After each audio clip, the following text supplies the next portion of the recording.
Hi, good evening, everyone, and welcome to Syria Face to Face. This is episode 6. My name is Janice Kortkamp, and I'm an 100% independent and self-funded researcher, writer, and activist for Syria and about other conflicts in the Middle East. I've been to Syria 6 times and spent several months there now on the ground and doing my own research there as well as here at home. So thank you everyone for joining me. I see several people have already come on, so welcome.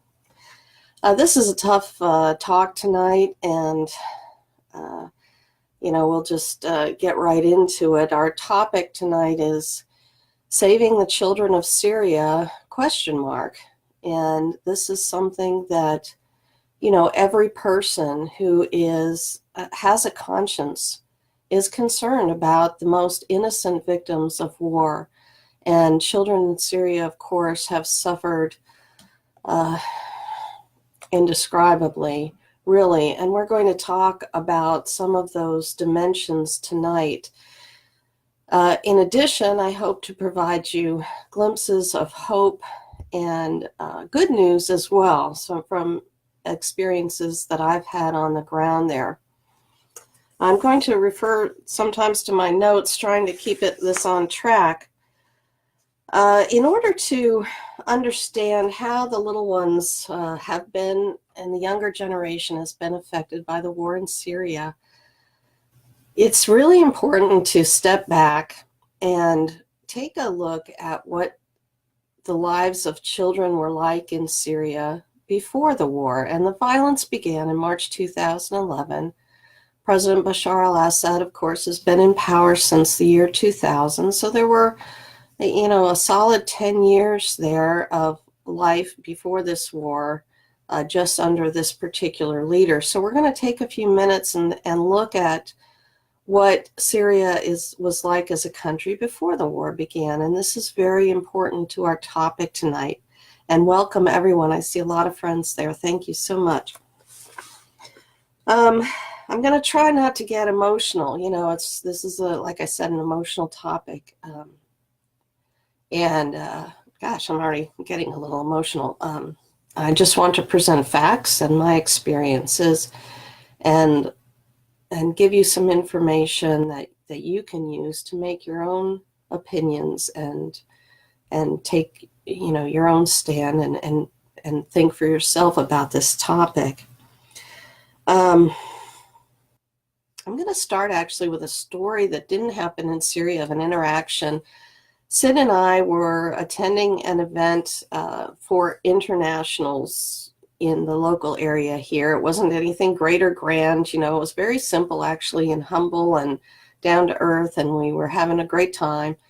And we were introduced to a couple who are from Pakistan, and the man is a colonel in the Pakistani Armed Forces, but he's a career diplomat, and he and his wife have been stationed in many countries around the world. Very impressive couple. I mean, really, just elegant people, but like just down to earth and warm and friendly, and we loved them immediately. And they were anxious to meet me because they'd heard that I had been to Syria, and so they came and sat with us at dinner. And they just were raving. They had been stationed in Syria before the war. They said it was their favorite country that they had ever been stationed at. And they were living in Damascus, and their daughter at the time was quite young. She was about 6 years old, I guess. And this was, again, before the war. But they said, we're protective parents, we're very loving, protective parents, but we thought nothing in Damascus of our very young daughter going down several flights of stairs from our apartment, walking across many streets to get to her friend's house for play dates. And we just knew that she was totally safe there, and she loved having that freedom. And, again, they just were raving about the country, and they were so interested in what I was saying about my experiences traveling there during the war. And they were confirming everything that I was saying about Syria as a country. There's a man by the name of Brad Hoff. He's a former U.S. Marine, and he actually ended up, he was in intelligence in Quantico, and he became interested in Syria and traveled there quite a bit and learned Arabic. He reads and writes Arabic and speaks it very well. And he traveled all over Syria, absolutely loved it, felt just like me and so many others, fell in love with the country. And he wrote a beautiful article, and it's called A Marine in Syria. His name is Brad Hoff. I recommend looking it up. Hello, everyone. And it's just the most beautiful article talking about life in Syria before the violence began, and especially the mutual respect and affection between the religious groups there, the harmony that was there. And he introduced his article this way. He said, increasingly one hears from all corners of public discourse the lazily constructed logic, but they've always hated each other, or violence and conflict are endemic to the region, talking about the Middle East. But it was not always so. I found a place of beauty, peace, and coexistence in a Syria that is now almost never acknowledged, and which risks being forgotten about. He wrote this a few years ago. But Syrians themselves will never forget. Before I traveled to Syria, I looked up a lot of the traveler's story. Of course, Syria had opened up to tourism. They were opening up to the world. Syria was not an Iron Curtain country at all. People were free to leave and were very welcome to come and visit. There was a growing prosperity there. There were great friendship between religious groups. There were freedoms and rights and opportunities for women. And as I've said before, women dress like I do. I dress very conservatively, actually, compared to some of the women there who wear short shorts and tank tops, or mini dresses and high heels and jeans and T-shirts. This is very common that you see there. And they're everything from scientists to professors to poets and artists and dancers and office workers and teachers. They have really an extraordinary level of respect within the society and opportunities there. But one thing that's important to understand is what Syria's commitment is to their younger generation and their children. And one of the measurements of this is their extraordinary commitment to education.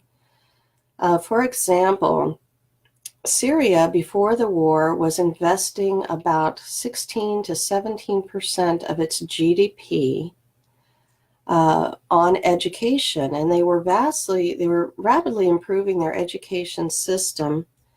To compare that 16 or 17%, France, for example, invests about 5.5% of their GDP on education.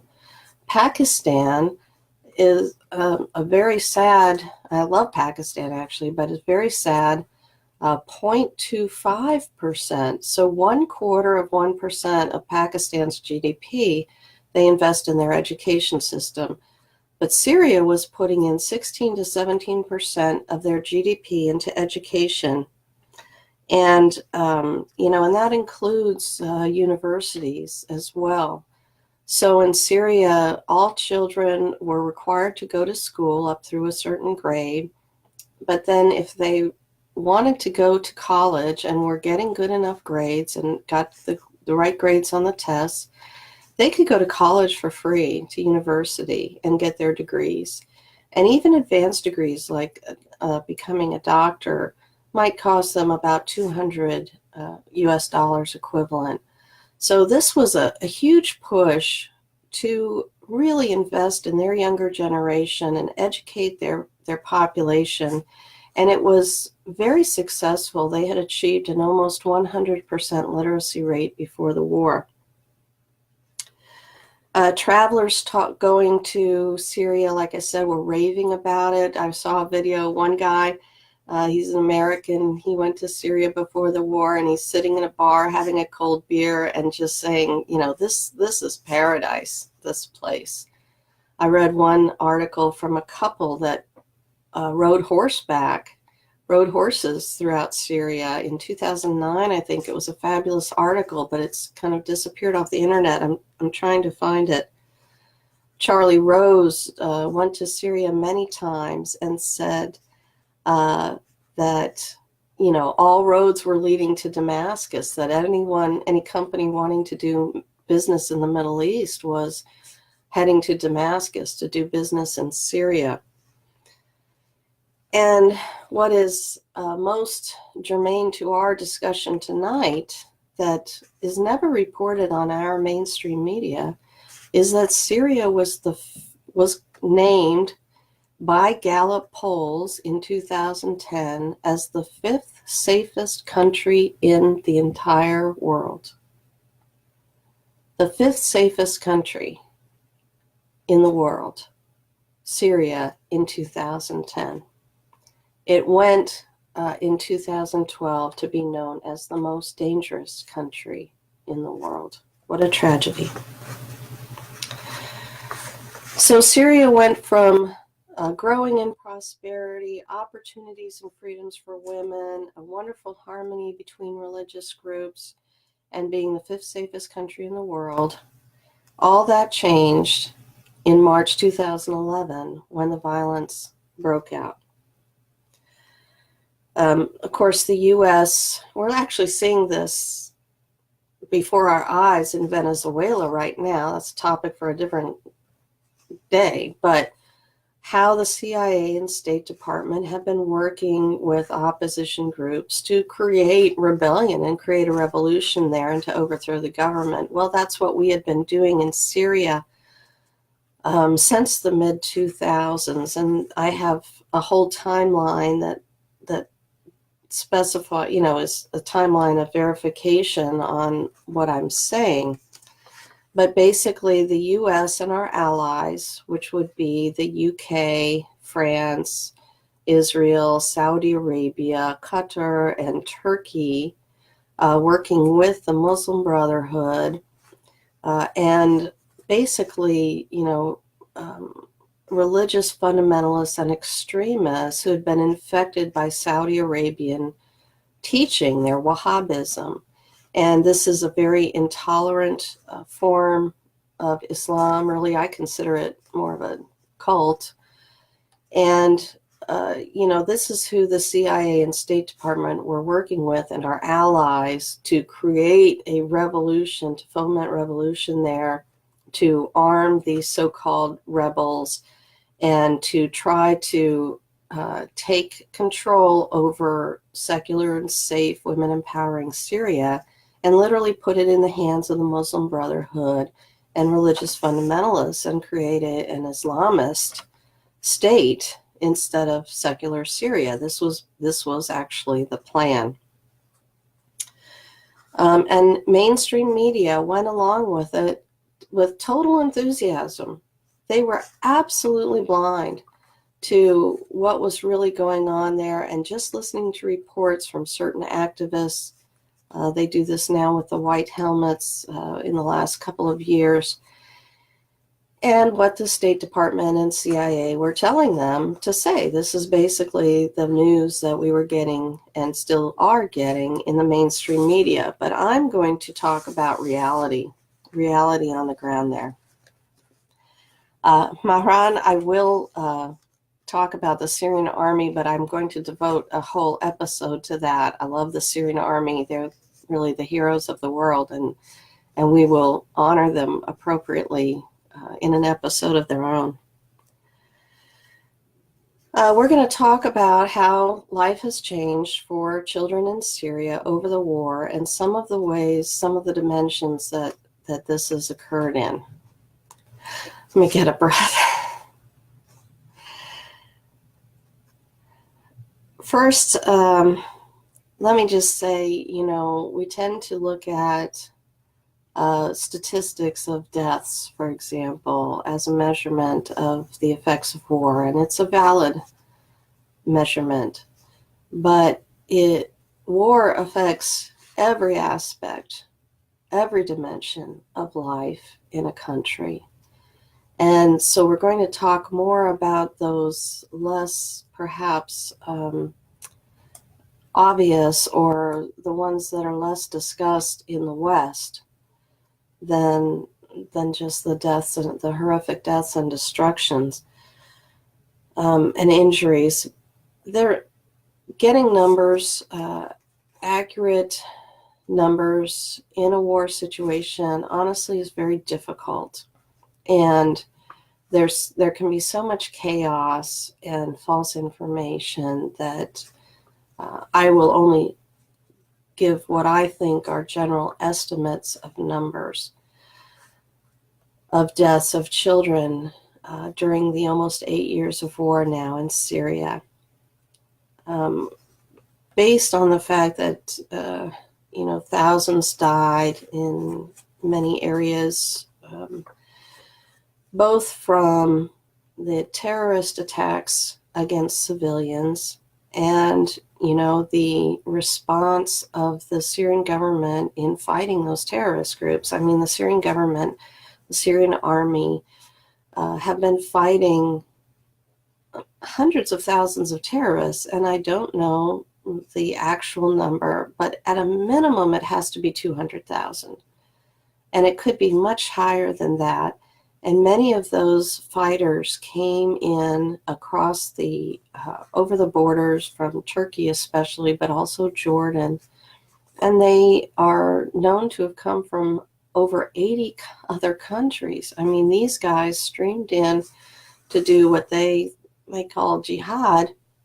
It's not a holy war. They're fighting for Western paychecks and Saudi paychecks, and it's a war for power and greed and natural resources, and for Israel and for the Muslim Brotherhood and the Saudis. And it's not a war for anything good. It's a war against the Syrian people. So I would estimate that, maybe 50,000 children or more have died. I think that's a fairly possibly accurate number of deaths of children. Of course, many more were injured. I'll tell you a story from Damascus. I was in old Damascus and walking around. I had two lady friends with me who were in on one of the group tours that I've organized, and they wanted to go shopping. And so we were going shop to shop, and I decided at one stop to just stay outside the shop while they went in shopping. There were a group of men there, as is normal in Syria. And they were talking, and I kind of was just hanging out there, and they started talking with me. One guy knew a little bit of English, and we started a very nice conversation. And I told him how much I loved his country and all the people there, and how friendly everyone had been with me. And we were talking like that for a while, and then he pulled out his cell phone, and he pulled up a picture of a young girl who was about 7 or 8, I guess, and showed me a beautiful little girl. And I said, "Oh, what a beautiful girl. Is that your daughter?" And he said, "Yes." And he said she died. She was killed on her way. She used to go to school at a little school in a church there in old Damascus. And the so-called rebels that the people of Syria, most of the people call terrorists, fired a mortar that landed in a bunch of children that were going to school that day, and many died, and his daughter was one of them.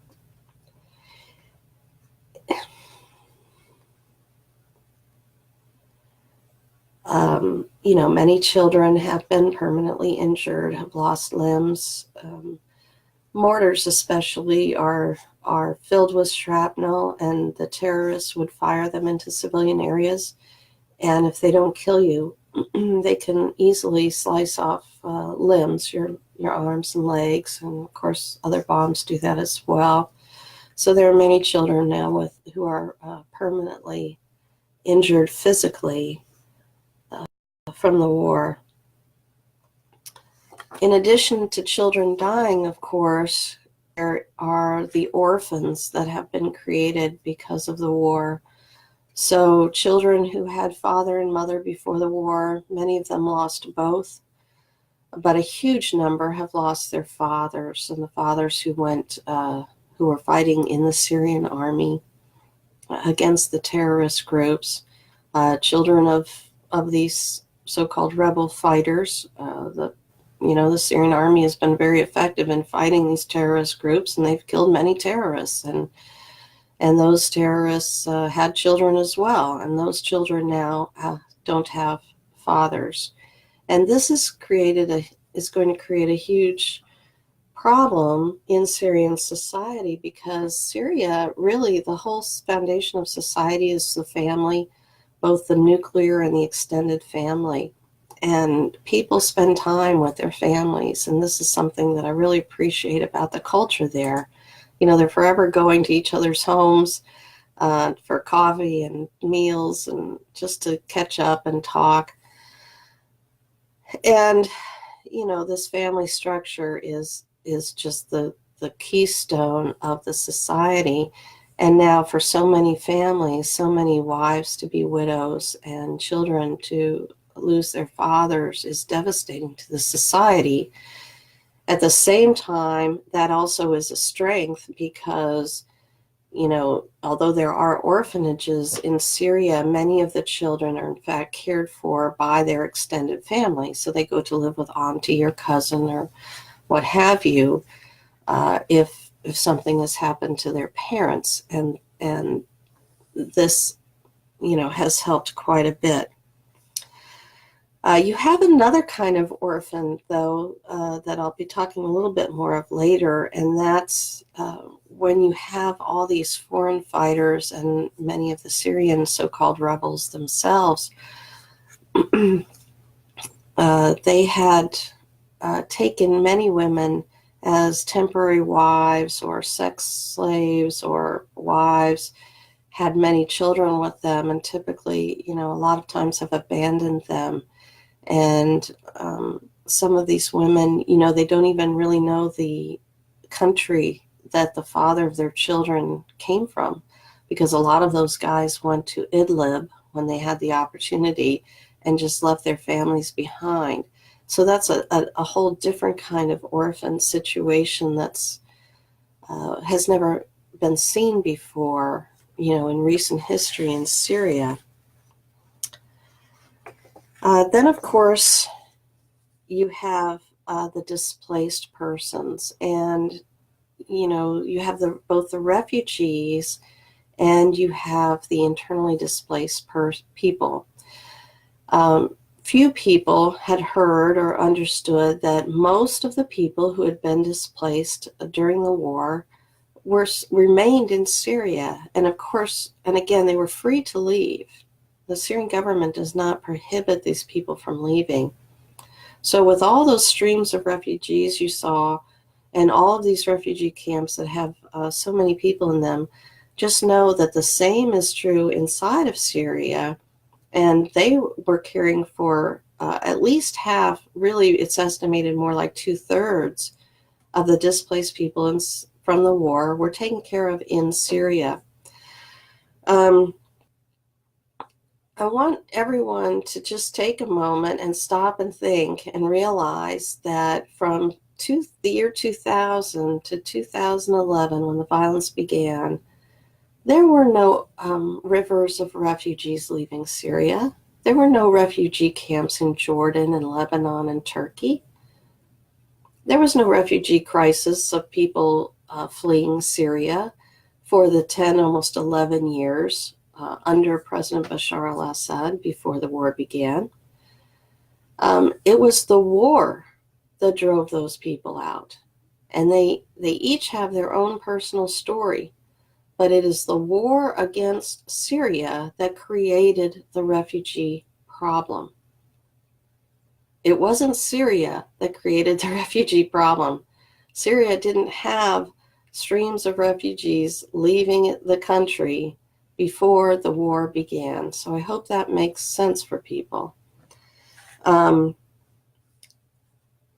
The picture that I had used to announce this episode tonight is of me at a refugee camp or a displaced persons camp in Damascus. Excuse me, I'm just getting over a cold, so my throat's a little sore. This displaced persons camp was fascinating to go to. It was in April of 2018. And these were the people that had come from Duma and eastern Ghouta during the fighting to retake that area. It's a huge area it's a suburb of Damascus that had been taken over by, or it was in control of about a half a dozen terrorist groups. And some of these groups, like Jaish al-Islam, were armies. I mean, they had tanks and they had tow anti-tank missiles and they had, all kinds of weaponry. And they had controlled eastern Ghouta, including the area called Duma, for years. And the people, and Jobar also, which is part of that area. And for years, they had constantly fired mortars into civilian areas of Damascus to terrorize the civilians in Damascus. And it was no doubt one of their mortars that killed the daughter of the man I met outside the shop in Old Damascus. And finally, it was time. The Syrian army and its allies, at one point, Damascus was almost completely encircled by suburbs that had been taken over by terrorist groups. And one by one, they had cleaned out those areas, and eastern Ghouta and Duma were one of the last strongholds. There was also the Yarmouk camp in Damascus as well that was defeated shortly thereafter. But if you can go back a year and remember what the mainstream media and the U.S. government were saying about eastern Ghouta and Duma, I want you to try to remember that, because they were, just like they were talking about Aleppo 2 years ago, they were saying, oh, this is a terrible humanitarian tragedy. This is a disaster. The Syrians and their allies are bombing eastern Ghouta, and they're fighting in eastern Ghouta, and they want to take back control of eastern Ghouta from these poor freedom and democracy-loving rebels that the U.S. and all of its allies had been paying and arming and supporting for years to take that area. Well, after the fighting was over, and there's so much to talk about there. I think I'll need to make that a separate discussion. But after that area was defeated and liberated from those terrorist groups, the people from those areas were whose houses had been destroyed or what have you, were at this refugee center that I was at in Damascus. And that's where the picture comes from, the selfie with me with all those little kids smushing their faces into the shot as best they could.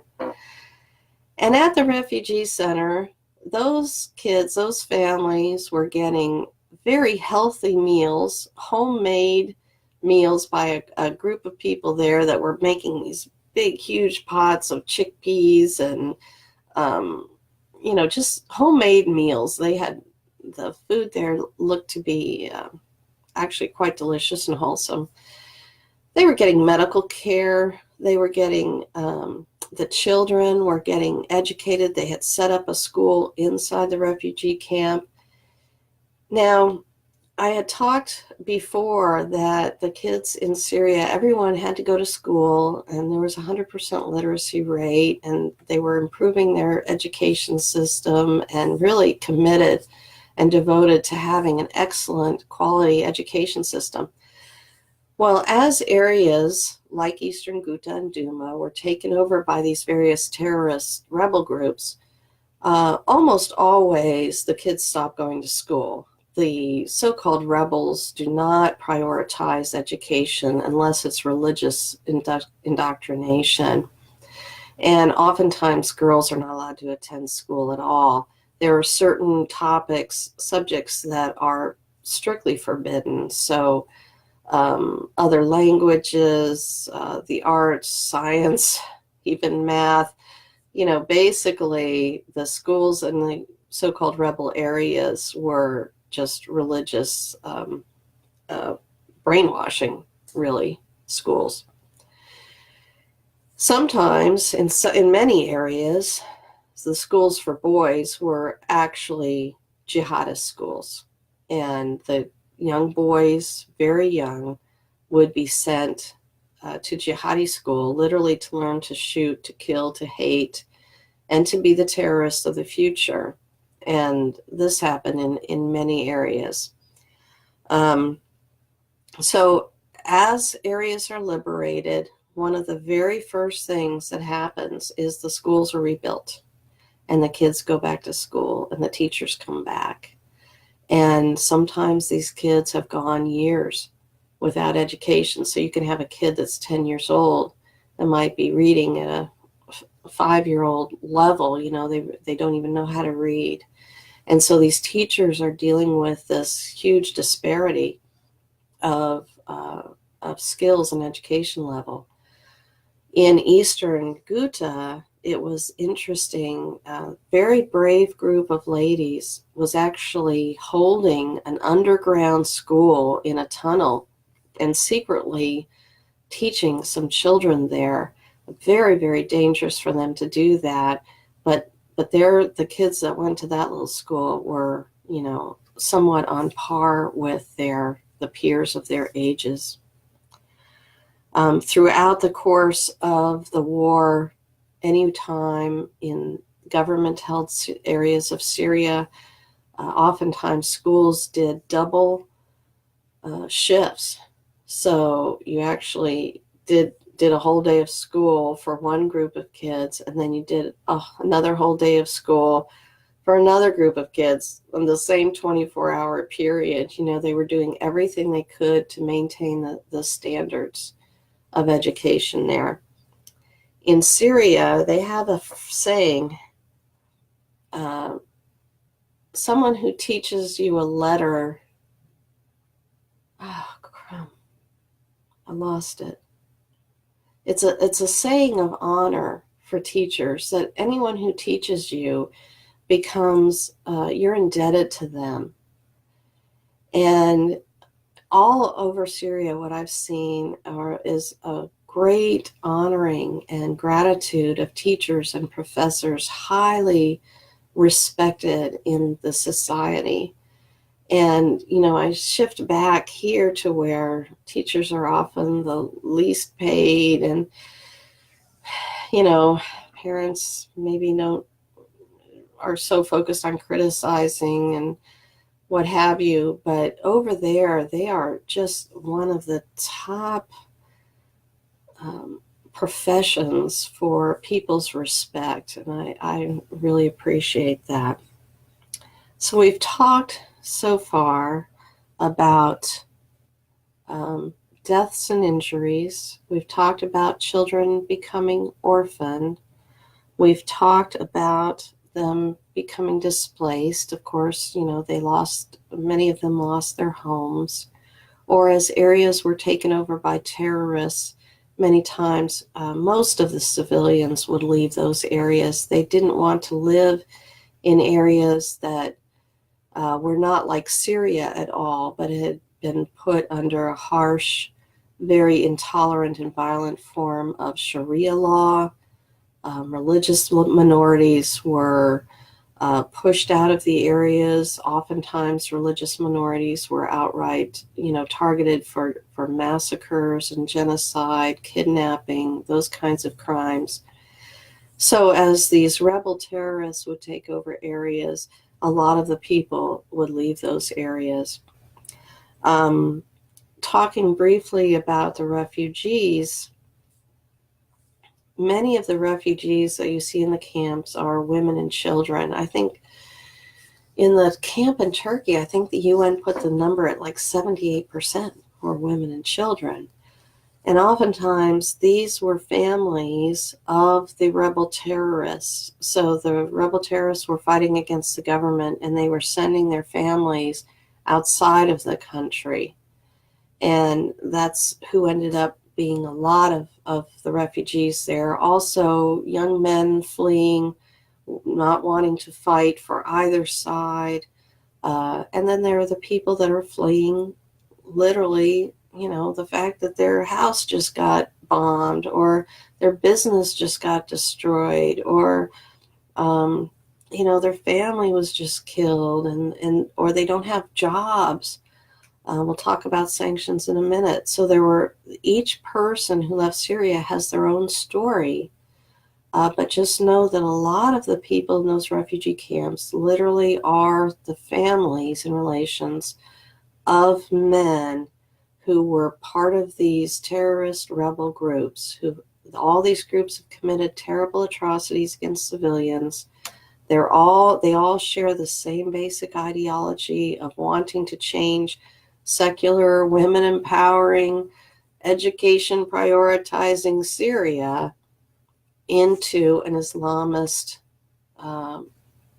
fundamentalist state that would be intolerant of various religions, that would limit the freedoms of women, that does not prioritize education, those kinds of things. So just know those are the basic breakdowns of what's been going on.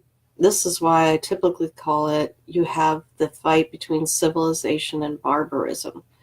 One group, the Syrian leader, the Syrian army, the vast majority of Syrian people want Syria to be a tolerant, inclusive, women empowering, children nurturing society that's part of the world, the modern world. And one group wants to take it back basically to the Middle Ages, in a very religious, harsh, fundamentalist state. I hope this is making sense to people.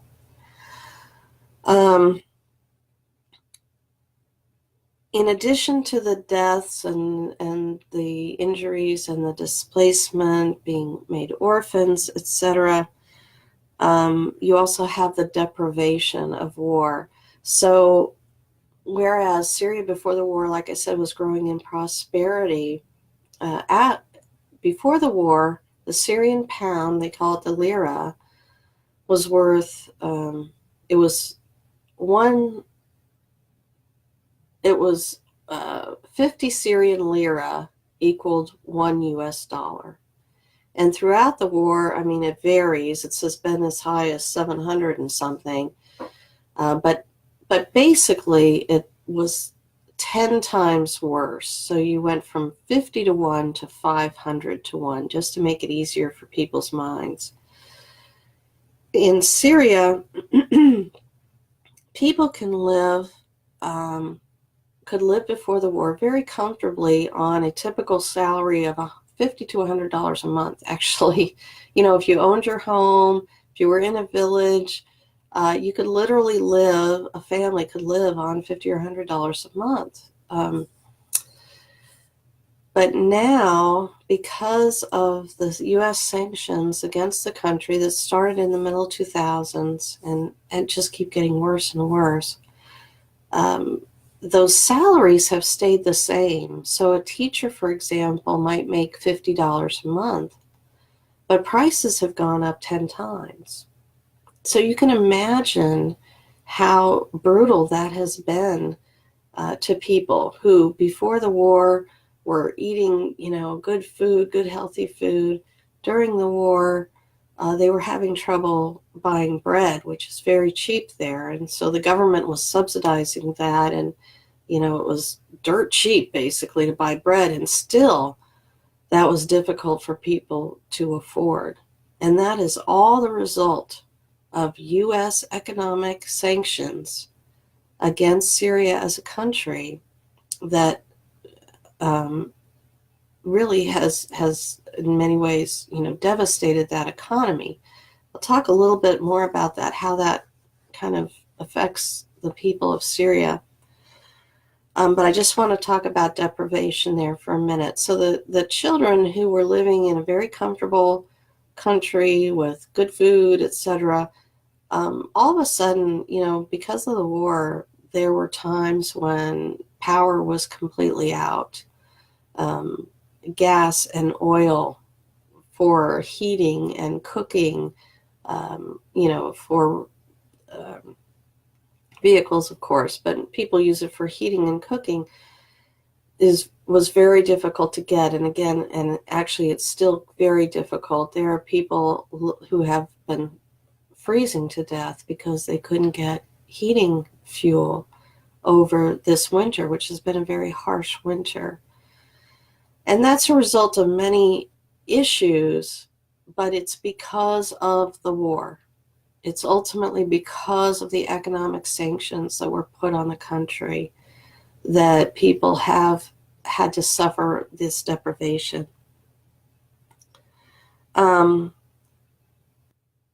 Speaking of deprivation and something that affects the children, so before the war, Syria had become basically independent for medicines. The pharmaceutical industry in Syria was huge. They were exporting medicines to other countries. They were a large medicine exporter. And those factories that were making those medicines were systematically and deliberately destroyed by Turkey when Turkey sponsored rebel terrorist groups to go into the factories in Aleppo and literally destroy those factories and destroy the production capability of Syria by destroying those factories. And so what they did was they had their pet rebel terrorists go in to thousands and thousands of factories. They stole the equipment. They took the equipment up to Turkey, and they left Syria with very little means of production. This was a deliberate tactic. And with that went the pharmaceutical industry. So it was very difficult. The medicines were very tough to get. And because of Western sanctions, so this is the US and European Union ganging up on Syria, you can't just go somewhere to Germany or New York or something and buy medicines. Over the course of the war, as areas have been liberated, they've actually revamped that industry, and they are making, again, many of their own medicines. But there are just some that they are not technically capable of manufacturing in any kind of quantity. And this particularly affects chemotherapy drugs, as well as drugs to help people with transplants and such. Those are very tough to get. But for example, the chemotherapy, what you have is, in addition to the children suffering years of war with all the other factors that we've already talked about, they still get cancer. And before the war, they would have been treated for free at, say, the Al-Kindi Cancer Treatment Facility. But the Syrian hospitals can't get enough chemotherapy drugs. And so they have to take the children to Lebanon to get treatment for cancer. Well, Lebanon is as expensive as Northern Virginia here. A treatment for a child with cancer can be $1 million or more. How are Syrians who are making $50 or $100 a month ever supposed to be able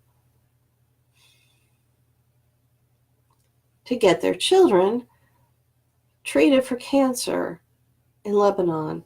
This is 100% at the foot of the US government and European governments and their sanctions. 100%. This is on them, this situation. Um, there are so many aspects to the sanctions in regards to how they have contributed to the suffering of the children in Syria.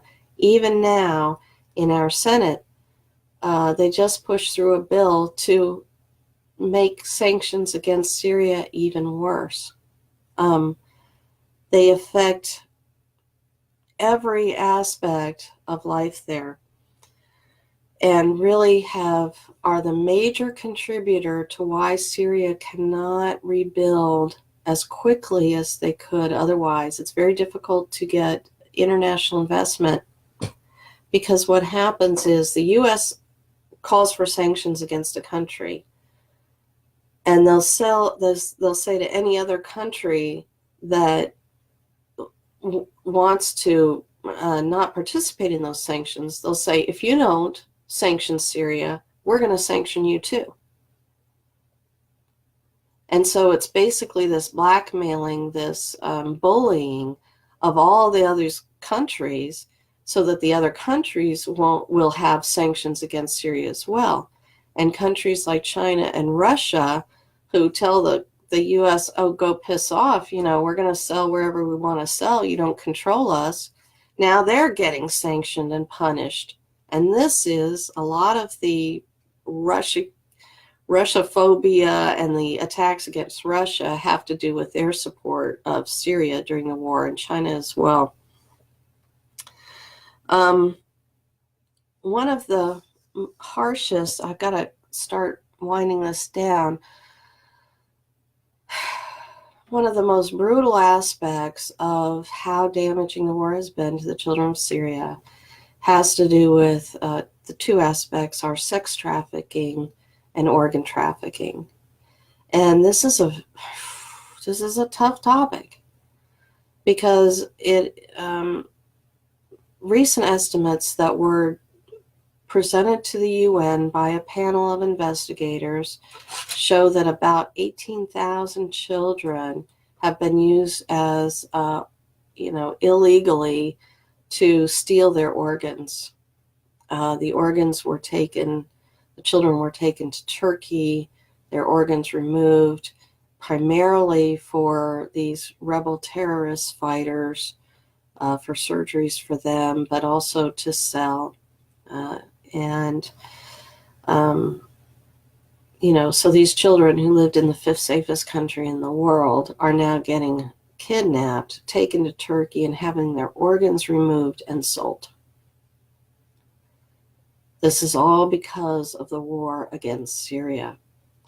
Sex trafficking, there were fatwas, which is basically a religious edict that were given from whacked out Saudi Arabian clerics that were firing up all these rebel terrorists in Syria and literally telling them that they are blessed to take Syrian girls as temporary wives for sex because they had been in Syria so long and couldn't have sex with their regular wives back in Saudi Arabia. So there were a couple of these edicts, these fatwas issued. This is another reason why a lot of women left Syria, was because of this sex trafficking and sex slave situation that was going on. And the really sad part is, in the refugee camps, you'd have these girls, and Saudi, billionaires and Qatari billionaires and Kuwaiti billionaires would go into the camps and they would buy those girls. And they would say that, oh, we're buying them as our wives. And they'd use them and abuse them for, a couple of weeks and then take them back to the camps. So the girls that had fled Syria to be safe from rape gangs and sex slavery and being taken as a temporary wife, etc., they suffered the same fate in the refugee centers. Of course, Sid is here, and he's going to come in, but I want to finish this up real quick. One of the most devastating things is the emotional scarring and the mental scarring of children. And one of the things that I notice as I travel around Syria that does give me hope is that the children, even the ones that have suffered things that we cannot even imagine, most of them run up to me and other visitors, and they are open with us and smiling and happy. Children are, one of the reasons that we love them so dearly is that they are just such strong little beings and resilient. And, I've seen all over Syria how the government of Syria and non-governmental organizations and humanitarian groups within Syria are all trying to heal these children and help them and support them. It is difficult with the war, it's difficult with the sanctions, but it is going on. Hi, Sid. And, and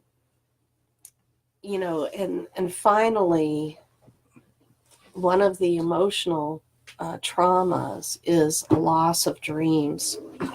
And this is, you could have a child who was 10 or 12 when the war started, and they have a dream of their life to become a doctor.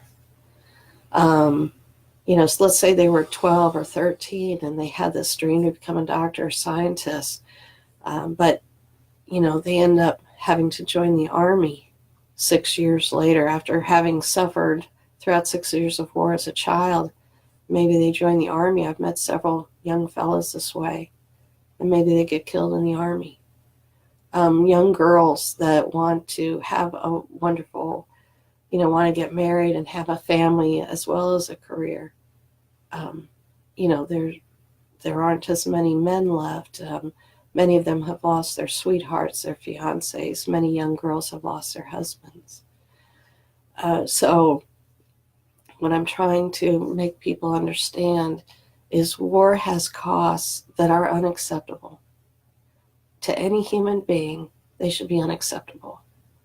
And this war in Syria is a dirty, stinking war of lies that started in the mid-2000s by the U.S. and our allies to try to take control of this non-aggressive country that has never been any threat or never wanted to be any threat to the United States of America.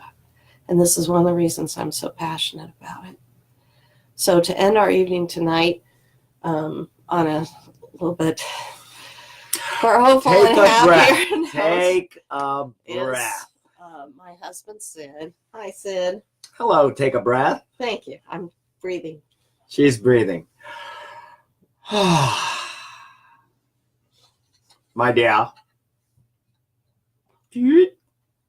I brought you a McDo. That's one of my favorite dishes in Syria. And many of you would say, what's a McDo? Well, we were introduced to McDo's, and I liked them from the beginning. What you have, I'm put my napkin down so I don't drop my McDo. I'm going to drop this thing before this thing's over, so don't you worry. There we go. We're in. Okay, that is a small eggplant. And they take the small eggplant and they'll steam it or boil it for a short period of time. Where's my knife? Hold on one second. I'll get you one. She's going to get me one. And then it's cut open and stuffed with nuts and red peppers.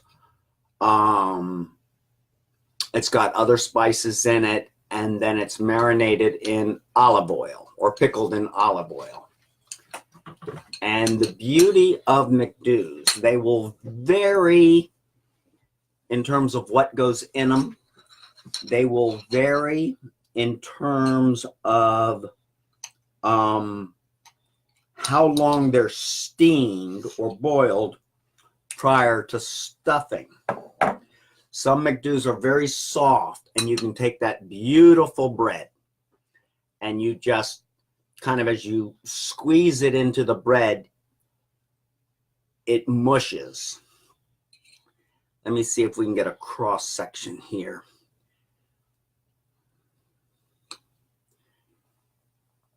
There we go. So that's eggplant with nuts and peppers. Sweet red peppers, hot red peppers, garlic and spices. Absolutely delicious. And Sid has become a real connoisseur, an expert on it, apparently. I'm going to make the bite one little bit smaller. So, you know, one of the things that as you travel around Syria and you hear all of these stories, and it's very hard, obviously, to absorb the emotional impact of them all. But typically you're with Syrian friends and you're gathered around a meal, and there's, for all of the hard stories, there's always some times of laughter and jokes. And so this is why we want to end tonight with sharing a little kind of a meal with you and bringing it around to now hope. We have a very good Syrian friend, and he watches these, and I saw him the other day, and he lovingly corrected me on each of our presentations. The coffee wasn't made quite right, and the arak wasn't mixed right. Wasn't quite mixed right. What else did the we mate, I'm sure he had problems Oh, with. there was a mate problem. So in advance, I ask your forgiveness for the mistake of the McDo's, because the only person that makes the best McDo in the world is either your mother or your wife, depending on who's in the room at the time. And are you in? I'm in, and good night, everyone. Thank you for joining. As always, I'll answer all the questions as soon as I can tomorrow morning or tomorrow night. Have a good Sunday evening, and thank you so much for joining us. God bless. Happy McDo to you.